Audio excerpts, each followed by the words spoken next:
명절 연휴 잘 보내고 계시죠? 네. 오늘 이 시간은 제가 수요예배 때마다 하던 사사기를 잠시 쉬고 오늘은 기독교의 핵심에 관해서 한번 말씀을 나누어 보고자 합니다. 우리가 흔히 이제 기독교라고 하는데요. 이 기독의 뜻이 무엇이냐면요. 중국어 우리 한글 성경이 중국어 성경을 번역한 겁니다. 근데 중국어 성경에 그리스도라는 것을 기리사독이라고 저희 그러니까 한국어 음역으로 하면 기리사독이라고 돼 있어요. 근데 이 기리사독을 중국어 발음으로 하면 현대 북경어 발음으로는 지리스두라고 돼 있거든요. 지리스두. 조금 억양은 다르겠죠. 제가 중국어를 잘 못하기 때문에 지리스두라고 하는데요. 청나라 이전에 국외음화가 되기 이전에, 그러니까 즉 중국어 성경으로 번역이 됐을 때 그때 이 기리사독을 무엇이라 중국에서 읽었냐면요, 기리스도라고 읽었어요. 기리스도.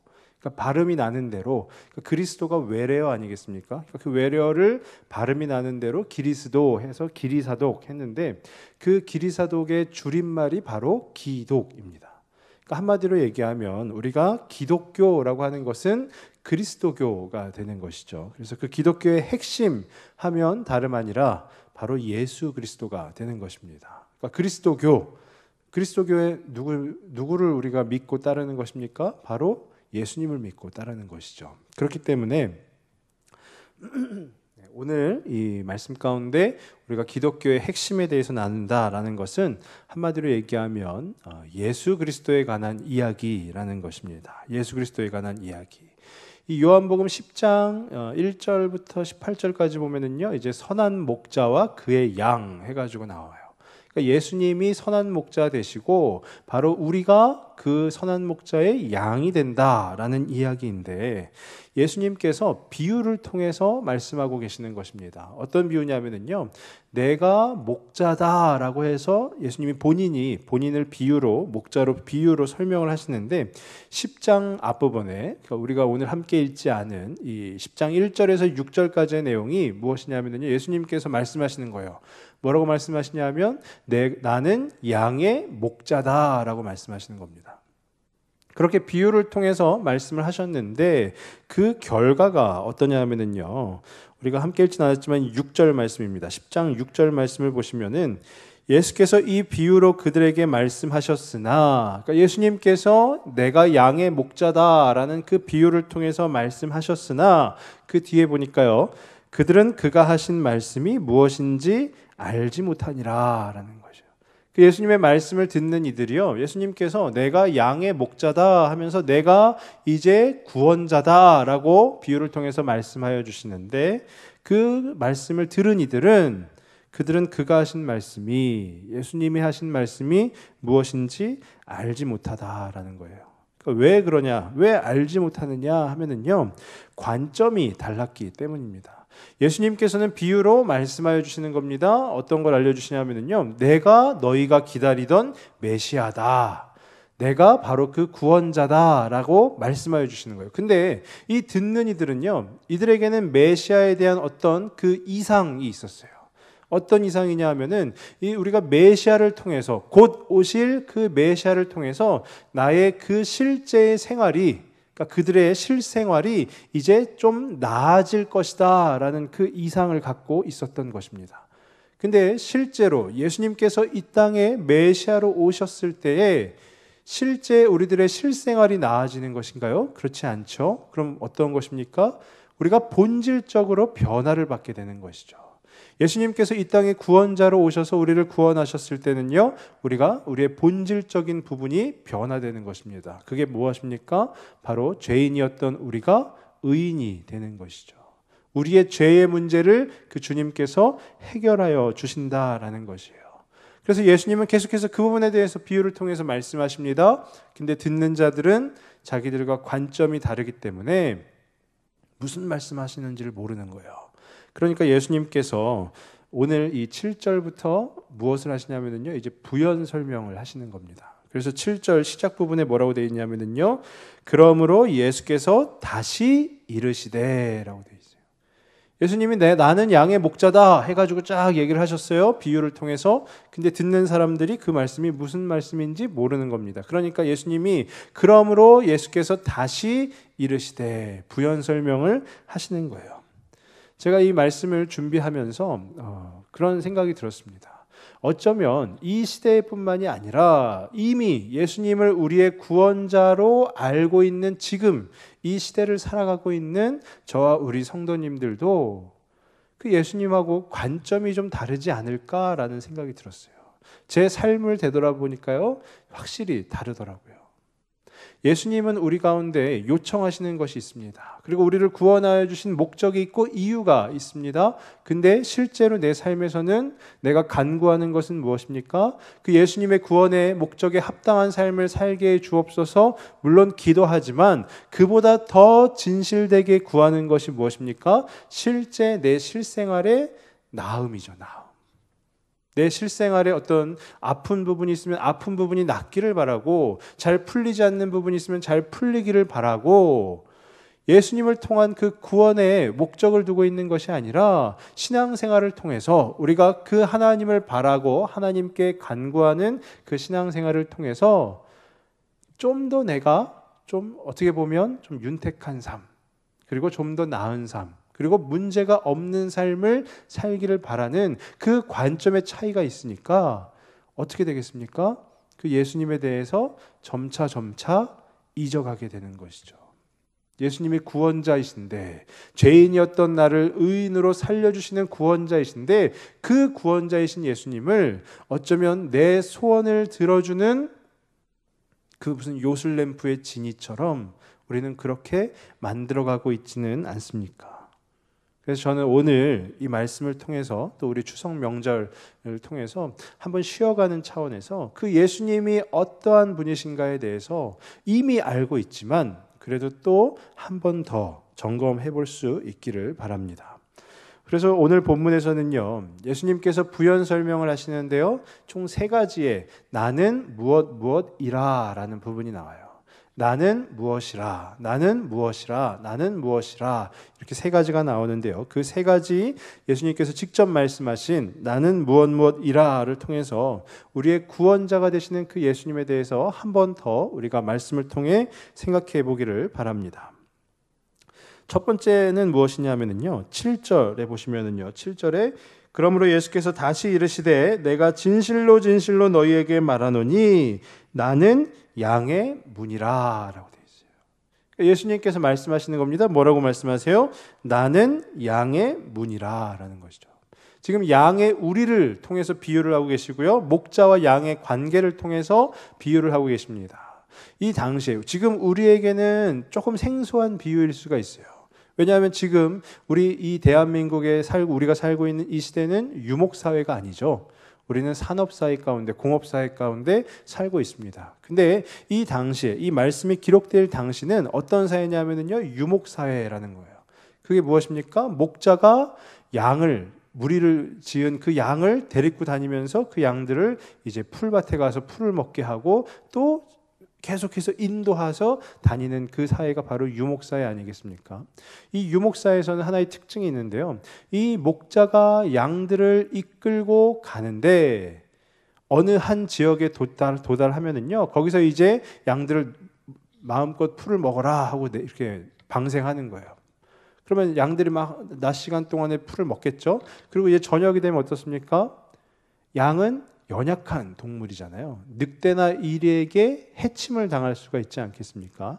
그러니까 이제 한 군데로 다시 모으는 거예요. 근데 그 모으는데 그냥 모아놓으면은 사방 어디에서든지 늑대나 이리가 공격을 할 수 있으니까 이 목자가 이제 양의 우리, 즉 울타리를 치는 겁니다.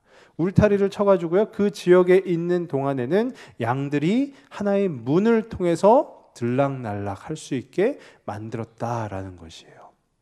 그런 차원에서 예수님께서 나는 양의 문이라 라고 하는 것은요, 양의 우리의 문이라는 겁니다. 들락날락 할 수 있는 그 통로가 된다라는 것이죠. 근데 이 양의 문은요, 두 가지 관점에서 좀 볼 수가 있을 것 같습니다. 그 두 가지 관점이 뭐냐면요, 첫 번째는 목자의 관점, 두 번째는 양의 관점이라는 것인데요. 목자의 관점에서 나는 양의 문이라, 나는 양의 목자다라고 앞서서 말씀하셨는데요. 뒤에 이어서 나는 양의 문이라 라고 하는 것은 그 문 대심, 예수님께서 문 대심이 무엇입니까? 예수님께서 절대적인 그 권세를 갖고 계시다라는 거죠. 예수님의 절대성에 대해서 말씀하시는 거예요. 즉 유일한 목자 되신다라는 겁니다. 그러면서 뒤이어서 8절에서 뭐라고 하시냐면요, 나보다 먼저 온 자는 다 절도요 강도니 양들이 듣지 아니하였느니라. 예수님과 다른 목자들, 일반적인 목자들과 비교를 하고 계시는 겁니다. 어떻게요? 나보다 먼저 온 자, 나 아닌 다른 목자들은 뭐라고요? 절도요 강도니라고 하면서 양들이 어떻게 한다고요? 양들이 듣지 아니한다라는 것입니다. 양들이 듣지 아니한다라는 것이 무엇이냐면요, 앞서서 4절, 그 10장 4절에 한번 보시면은요, 이런 말씀이 있습니다. 자기 양을 다 내놓은 후에 앞서 가면 양들이 그의 음성을 아는 고로 따라오되. 이 양들이 시력이 그렇게 좋지 않습니다. 그러니까 양들이요, 눈으로 딱 시각적으로 봐서 우리 목자구나라고 하는 것이 아니고요, 양들은 자기의 목자를 어떻게 한다고요? 그의 음성을 아는 거로, 그 목자의 음성을 아는 것이에요. 듣지 아니하였다라는 것은 뭐죠? 양들도 목자로 인정하지 아니하였다라는 것이죠. 목자의 관점에서 보면 나는 양의 문이라 라는 것은요, 예수님이 절대적인 권세를 갖고 계시다라는 것입니다. 예수님의 절대성에 대해서 말하는 것이고요. 그 교회 안에, 우리가 지금 지내고 있는 이 교회 안에도요, 점차 어떠한 것이 들어옵니까? 다원주의라는 것이 들어오고 있습니다. 다원주의가 무엇이냐면요, 쉽게 말씀드리면 이것도 좋고 저것도 좋다라는 거예요. 오직 예수 그리스도, 이게 아니고 이제 이것도 좋고 저것도 좋고 다 좋다라는 것이 다원주의라는 것이에요.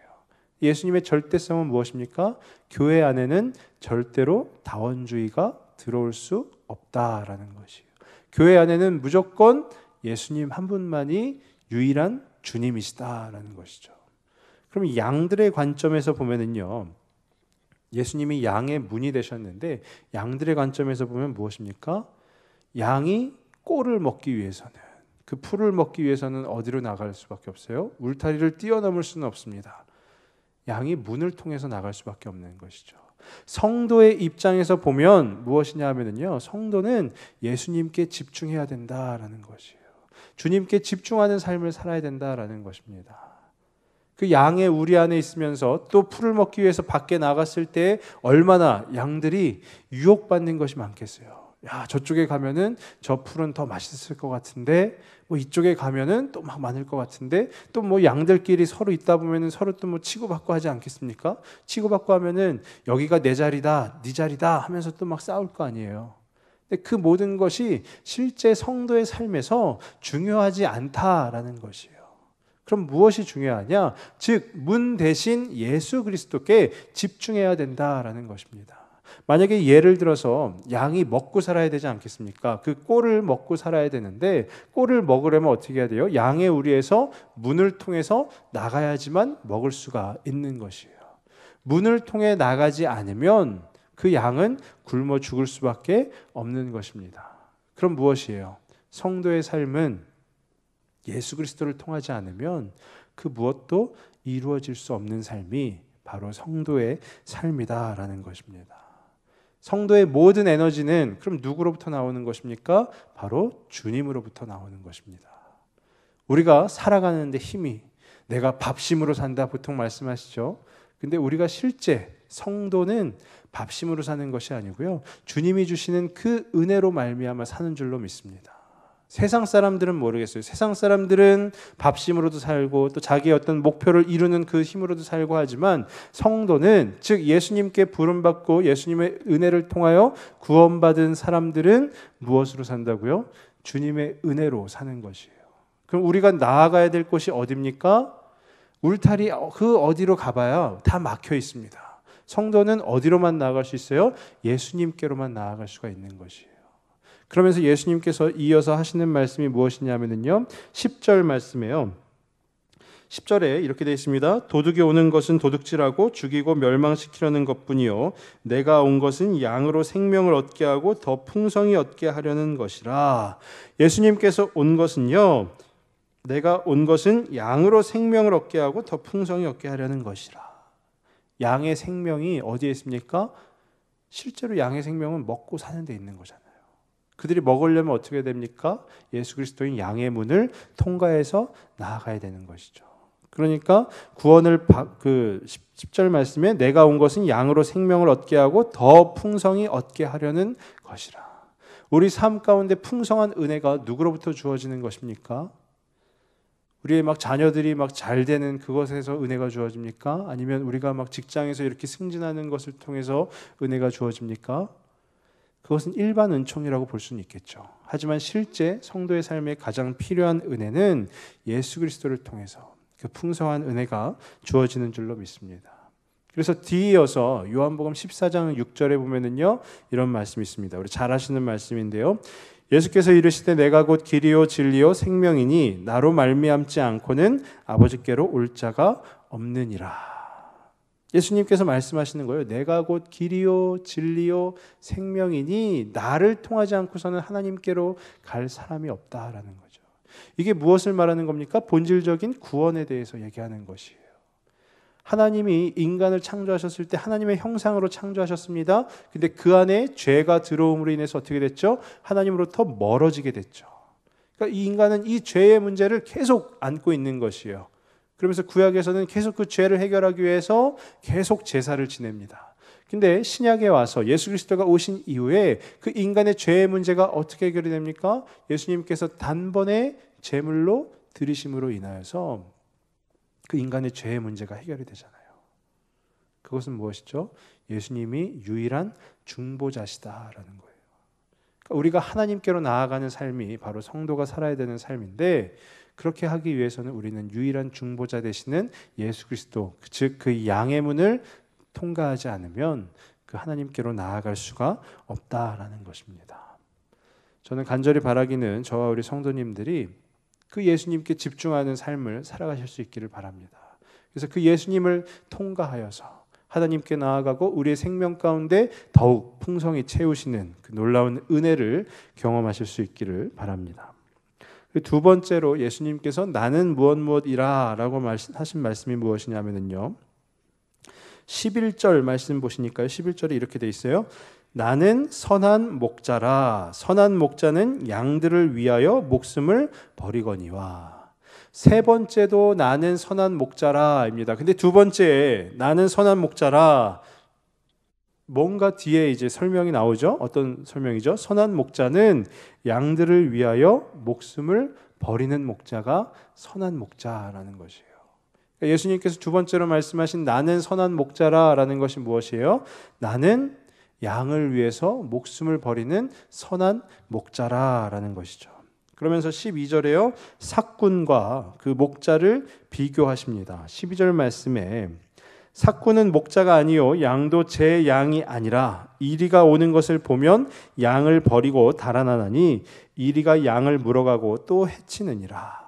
삭군은 목자가 아니라고 말씀하십니다. 그러면서 삭군에게는 그 양도 어떤 양이라고요? 제 양이, 자기의 양이 아니다라는 거 말씀하시는 거예요.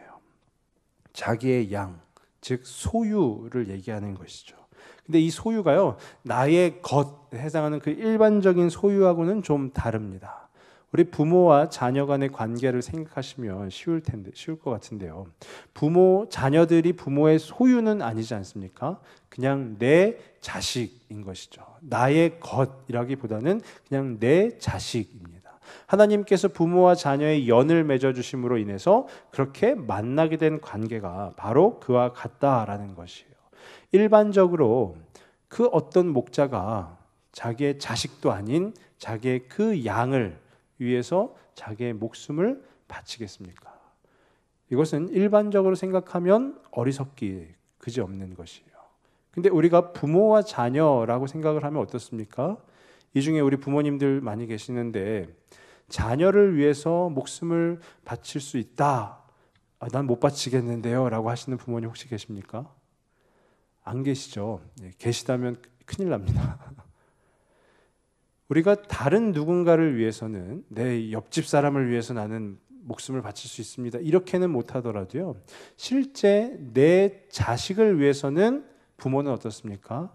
그 어떤 치욕도 견디는 것이 부모이고 또 참고 인내하는 것이 부모 아니겠습니까? 예수님께서 나는 선한 목자라 내 양을 위해서 목숨을 버린다 라고 하신 것은요, 이미 그 안에 관계가 형성이 되어 있다라는 것이 어떤 관계요? 그냥 단순히 목자, 즉 삭군이 무엇이냐면요, 양치기로 그냥 고용된 사람을 삭군, 목자라고 하는데 그냥 그런 일반적인 목자가 아니라 양 한 마리 한 마리를 다 그 마음 가운데 자식을 품듯이 품은 진정한 목자라는 것이에요. 그렇게 선한 목자, 즉 양을 위해서 목숨을 버리는 목자라는 것입니다. 그 말씀 가운데 무엇이 제 눈에 들어왔냐면요, 양들을 위하여라는 거예요. 양을 돌보는 것이 목자의 사명이죠. 근데 그 돌보는 것이 어떻게 표현되어 있습니까? 위한다라고 되어 있어요. 위한다. 위한다, 돌본다 다 비슷한 의미인데요. 이것이 진짜 부모와 자녀 간의 그 상황 가운데 똑 맞는 것 같아요. 특히나 아기들 같은 경우에 어떻습니까? 우리가 이미 다 장성한 자녀들은요, 막 부모님이 일일이 다 쫓아다니지 않습니다. 너 오늘 몇 시까지 들어와라고 말은 할지언정 막 친구하고 놀러 가는데 거기까지 쫓아가고 이러진 않아요. 근데 우리 아기들은 어떻습니까? 실제적으로 자기 뜻에 따라서 걸을 수도 없는 그 갓난아기들 같은 경우에는 어떻습니까? 24시간 부모가 케어하는 거예요. 24시간 부모가 돌보는 것입니다. 이 예수님께서 양들을 위해서 목숨을 버리는 선한 목자라는 것은 무엇이냐면요, 예수님께서 그 양들을 위해서 자기는 9시부터 6시까지 뭐 근무 시간만 일하고 퇴근하고 이게 아니고요, 늘 곁에 있겠다라는 것이에요. 늘 우리 곁에 계시겠다라는 것입니다. 잠시도 떨어지지 아니하시고 우리 바로 옆에 우리의 양의 문이 되어 주셔서 그 앞에 계시겠다라는 것이에요. 그러면 성도의 마음가짐은 어떠합니까? 언제든지 예수님을 부를 수가 있는 거잖아요. 만약에 예수님이 삭군과 같이 9시부터 6시까지 근무 시간만 딱 일하시고 퇴근하신다면 그 양은 저녁 때 돼서 배가 고프면 어떻습니까? 예수님 불러봐야 아무런 소용이 없는 것이죠. 허공에 치는 메아리가 될 수밖에 없는 것입니다. 그런데 그 예수님은요, 우리의 부모님 같이 바로 우리 그 앞에, 그 옆에 계속 언제든지 계시기 때문에 내가 잠을 잘 때나 내가 아플 때나 언제든지 바로 그 옆에 계시기 때문에 우리가 그 예수님에 대해서 어떻게 할 수 있는 것이에요? 언제든지 부를 수 있는 것입니다. 언제든지 그 주님이라고만 외치면 그 주님께서 우리의 기도를 듣고 계시다라는 것이에요. 정말로 간절히 바라기는 저와 우리 성도님들 가운데 우리의 옆에 계시는 그 주님 날마다 부르실 수 있기를 바랍니다. 주님이 옆에 계시는데도 불구하고 우리가 만약에 부르지 않는다면, 우리가 그 주님을 찾지 아니하고 다른 그 어떠한 것에 우리의 시선을 자꾸 빼앗겨 버린다면 우리의 선한 목자 되시는 그 주님께서 정말 그 마음이 어떠시겠어요? 우리 부모 자녀 간에도 동일하지 않습니까? 우리 부모님들 막 자녀들한테 사랑을 막 부었죠. 나중에 자녀들이 사춘기가 되고 더 막 이렇게 흔히 얘기하는 머리가 커졌다라고 하면은 자녀들이 부모 말에 막 거역하기도 하고 그러지 않습니까? 그러면 어떻습니까? 서운하시잖아요. 우리 주님도, 예수님도 마찬가지시라는 거예요. 우리 예수님도요, 내가 목자로서, 선한 목자로서 그 양들을 위해서 목숨까지 바치고 했는데 그 양들이 주님 안 찾고 그 예수님 안 찾고 다른 길로 자꾸 가려고 하면 예수님께서 그 마음이 어떠하시겠습니까? 물론 인간적 부모하고는 차원이 다르시기 때문에 뭐 서운하다, 삐지신다 뭐 이렇지는 않겠죠. 하지만 그 주님의 마음은 언제나 그 양들을 돌보고 계시는 줄로 믿습니다. 그렇기 때문에 우리는 그 주님 앞에 나아가야 하는 것이에요. 그 주님, 나의 곁에 계시는 그 주님의 이름을 날마다 불러야 되는 것입니다. 배가 고프면 주님 배고픕니다 하시면 되고요. 뭐가 좀 몸이 아프다 그러면 주님 제 몸이 좀 아픕니다 하시면 되는 거예요. 그럼 그 주님께서 안아주시고 그 주님께서 인도하여 주시고 그 주님께서 치료하여 주실 줄로 믿습니다. 그게 바로 우리의 선한 목자 되시는 예수님의 역할이라는 것이에요. 그럼 마지막 세 번째로는 무엇이냐면요, 14절 말씀해 보니까요, 14절에 나는 선한 목자라 나는 내 양을 알고 양도 나를 아는 것이, 한 번 더 예수님께서 나는 선한 목자라 라고 하셔요. 그리고 뒤에서 뭐라고 하시냐, 나는 내 양을 알고 양도 나를 아는 것이. 서로 알고 있는 가운데 나는 선한 목자다라는 것이죠. 양과 목자가 서로 안다라는 것이에요. 그 알미 무엇입니까? 15절에 보시니까요, 아버지께서 나를 아시고 내가 아버지를 아는 것 같으니 라고 되어 있어요. 양과 목자가 서로 알고 있는데 그 알미 어떤 알미냐 보니까 아버지께서 나를 아시고 내가 아버지를 아는 것 같으니, 즉 하나님과 예수님의 그 관계의 암, 그 관계의 암과 동일한 것이다 라는 것이에요. 하나님과 예수님 부자관계죠. 우리가 쉽게 생각하면 부자관계입니다. 부자관계에는 무엇이 있겠습니까? 당연히 사랑이 있는 것이죠. 아버지가 아들을 압니다. 아들이 아버지를 압니다. 그 안에 막 어떤 사업적인 관계로 아는 것이겠어요? 그렇지 않죠. 사랑의 관계로 아는 것이에요.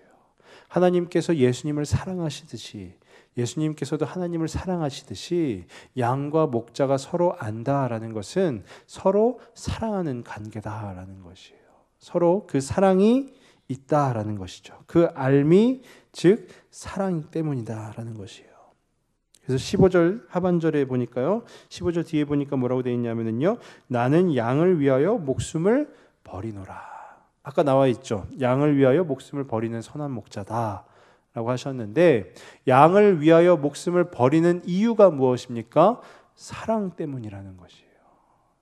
사랑하기 때문에 그 목숨을 버린다라는 것입니다. 목자가 양을 위해서 자기의 목숨을 버릴 수 있는 이유, 즉 사랑 때문이라는 것입니다. 이게 바로 우리가 알고 있는 기독교의 본질이라는 것이에요. 우리는 알고 있습니다. 예수님을 믿음으로써 우리가 구원을 받는다. 그리고 예수님께서 이 땅에 구원자로 오셨다라는 것 알고 있어요. 근데 그 사실들은 굉장히 중요한 진리이지만 그 안에 혹여라도 사랑이 빠진다면 그 진리는 완벽한 진리로서 완성이 될 수가 없는 것입니다. 예수님께서 이 땅에 오셔서 양들을 위해서 목숨을 버리신 이유, 바로 사랑하시기 때문이에요. 우리를 사랑하시기 때문에 우리를 위해서 목숨을 버리시는 것이지요. 우리가 결코 사랑받지 못할 존재다 하면은요, 예수님께서는 그 양을 위해서 목숨을 버리시지 않을 겁니다. 왜냐? 사랑하기 때문에 그런 것이죠. 그러면서 그 사랑이 무엇인지를 또 덧붙여서 말씀하고 계시는데요, 17절 말씀해 보시니까요, 내가 내 목숨을 버리는 것은 그것을 내가 다시 얻기 위함이니 이로 말미암아 아버지께서 나를 사랑하시느니라. 예수님이 목숨을 버리신 것이 무엇입니까? 바로 십자가에 달려 죽으신 것을 뜻하는 것이죠. 17절 말씀에 내가 내 목숨을 버리는 것은 그것을 내가 다시 얻기 위함이니, 다시 얻는다라는 것이 무엇입니까? 예수 그리스도의 부활을 나타내는 것이죠. 목숨은 버리지만 그 버려진 것으로 끝나는 것이 아니라 다시 하나님께서 사랑하시기 때문에 다시 얻는다라는 것이에요. 이게 바로 기독교 안에서, 우리 복음 안에 가장 중요한 핵심 아니겠습니까? 예수님께서 십자가에 달려 죽으셨어요. 누구를 위해서요? 우리를 위해서. 그럼 우리를 위해서 왜 죽으셨습니까? 우리를 사랑하시기 때문에 죽으셨다라는 거예요. 근데 만약에 죽으신 것에서 끝났다라고 하면 우리 기독교는요, 몇천 년에 걸쳐서 이 땅 가운데 그 명맥을 유지해 오기가 힘들었을 것입니다. 무엇이 있기 때문에 이 기독교가 지금도 살아있는 진리로 인식이 되는 것입니까? 예수 그리스도의 부활이 있었기 때문이죠. 그 부활은 무엇입니까? 하나님께서 사랑하신다라는 그 증거라는 것이죠. 하나님께서 우리들을 또 예수님을 사랑하신다라는 그 증거가 바로 그 부활이라는 것입니다. 정말로 예수님께서는요, 우리 양들을 위해서 목숨을 버리시는 분이고요, 그 양들을 사랑하시는 분입니다. 그렇기 때문에 우리는 그 그리스도의 사랑을, 그 그리스도의 은혜를 날마다 누려야 되는 것입니다. 근데요, 제가 이곳저곳 그 선교를 갔을 때, 선교지에 가가지고요, 실제로 제가 그 낙도 선교라는 곳을 갔었는데요. 낙도 선교가 어디냐면 그 배로도, 여객선으로도 들어가기 힘든 그 섬을 가는 것이에요. 섬에 가서 이제 복음을 전하고 하는 것인데, 제가 전라도에 있는 그 장도라는 곳으로 갔습니다. 장도가 지금은 그 이렇게 무슨 유네스코에서 지정했나요? 이렇게 분지가 되게 화려해서 되게 아름다워서 지금은 이렇게 사람들이 많이 가긴 하는데, 제가 장도에 갔을 때만 해도요, 그때 장도는 그 장도 마을의 이장님 통통배가 아니고서는 그 섬에 들어갈 수가 없었어요. 근데 그 섬에 들어갔는데 한 30가구 정도 이렇게 모여 있더라고요. 그럼 거기서 가가지고 저희 그 청년들이 이렇게 복음을 전했어요. 근데 복음을 전하는데 뭐 앉아보세요 해가지고 막 1시간, 2시간 얘기를 할 수는 없잖아요. 그러니까 딱 간단하게, 가장 간단한 표현이 무엇일까 생각해가지고 정한 것이 하나님은 당신을 사랑하십니다 였어요. 하나님이 당신을 사랑하시기 때문에 예수님을 이 땅에 보내주셨습니다. 그 복음을 전했습니다. 하나님이 당신을 사랑하십니다. 하나님이 당신을 사랑하십니다. 근데 그분들 마음 가운데 그냥 그래서요 라는 그 표정이었어요. 하나님이 당신을 사랑하십니다. 전혀 와닿지 않는 것이에요. 저는 하나님의 능력이 이분들 가운데 끼치기를 원합니다 하고 계속 기도도 하고 그랬거든요. 근데 선교하는 일주일 그 시간 가운데 저희는 계속 매일 가서 전했죠. 하나님이 당신을 사랑하십니다 하는데 이분들이 저희가 그 섬에서 나올 때까지도 그냥 그래서요 라는 거예요. 그래서 왜 그러시지? 하나님이 정말 사랑하시는데. 근데 그 이후에 제가 이렇게 살면서 그 막 실패를 거듭하게 되었어요. 실패를 거듭하니까요, 그 제 선배, 신앙의 선배라는 분들이 저한테 와가지고 위로를 해주는 거예요. 뭐라고 위로를 해주냐면요, 하나님이 너를 사랑하셔라는 거예요. 하나님이 너를 사랑하셔. 근데 제 마음은 어떻습니까? 이미 실패가 한 번도 아니고 실패가 계속 거듭된 상황에서 하나님이 너를 사랑하셔라고 하면 제가 분명히 알고 있는 사람인데, 몇 해 전에 그 섬마을에 가서도 하나님은 당신을 사랑하십니다 라고 직접 전했던 사람인데 제 마음 가운데 위로가 되지 않는 것이에요. 내 실패가, 내 상황이 훨씬 더 크게 작용하는 것입니다. 근데 그리고 나서요, 또 몇 해를 지난 다음에 그 실제로 지나간 삶을 되돌아보게 되는가요? 그때 비로소 깨닫게 되는 거죠. 무엇을요? 하나님이 정말로 나를 사랑하셔서 그 실패도 허락하신 것이구나. 하나님이 정말로 나를 사랑하셔서 그때 이렇게 인도하시지 않고 이렇게 인도하셨구나라고 깨닫게 되더랍니다. 하나님께서 우리 성도님들을 사랑하십니다. 이것은 분명한 진리의 말씀이에요. 근데 어쩌면 지금 현재 우리 성도님들의 삶의 어떤 그 부분들로 인해서, 어떤 문제들로 인해서 하나님이 여러분을 사랑하십니다 라고 선포해도 그것이 실제로 와 닿으시지 않을 수도 있어요. 근데 중요한 것은요, 하나님께서는 오늘 이 시간에도 역사하고 계시다라는 것이에요. 몇 년이 더 지나서, 며칠이 더 지나든 몇 년이 더 지나든 그 상황 가운데 여러분들이, 우리 성도님들이 아마 돌아보셨을 때, 그 삶을 돌아보셨을 때 분명히 아실 수 있을 겁니다. 하나님이 진짜 이렇게 나를 사랑하셨구나. 하나님이 진짜 이렇게 나를 인도하셨구나 라고 고백하실 수 있을 거예요. 제가 이 말씀을 왜 드리냐면요, 하나님이 여러분을, 우리 성도님들을 사랑하신다라는 말씀을 드리기 위해서예요. 하나님이 우리 성도님들을 사랑하십니다 했는데 그래서요, 이게 아니고 그냥 받아들이시면 된다라는 거예요. 하나님이 우리 성도님들을 사랑하십니다 하면은 아멘으로 받아들이시면 정말로 그 하나님의 사랑이 우리 안에, 우리 마음속에 역사하시는 줄로 믿습니다. 왜냐하면 그 하나님이, 예수님이 선한 목자이시기 때문입니다. 제가 앞서서 설명을 드렸어요. 예수님께서 나는 양의 목자다 해가지고 막 비유를 통해서 말씀하셨는데 그 말씀을 들은 사람들이 어떠했다고 그랬죠? 무슨 말씀을 하시는지 전혀 알지 못했다라고 했어요. 그 왜 알지 못했다라고 했습니까? 관점이 달랐기 때문이에요. 그 사람들이 기대했던 메시아 그리고 예수님이 실제 이 땅에 오셔서 행하신 일들 전혀 그 관점이 달랐기 때문입니다. 그럼 우리 예수님을 믿는 우리 성도들이 어떻게 해야 되겠습니까?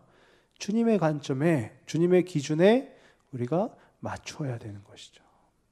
예수님의 관점에 맞추려면 어떻게 해야 됩니까? 예수님이 중심이 되는 그 삶을 사셔야 되는 겁니다. 예수님이 양의 문이라고 하셨습니다. 예수님을 통하지 않고서는 우리 삶 가운데 그 어떤 것도 얻어지지 않는다라는 것을 우리가 받아들이는 것이죠. 그리고 믿음으로 고백하면서 나아가는 것입니다. 날마다 주님 앞에 그렇게 주님께로 향하여 나아가는 것이에요.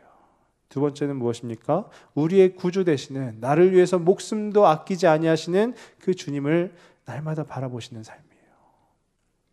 매일매일 24시간 바로 우리 옆에 계시는 그 주님을 부르시면 되는 겁니다.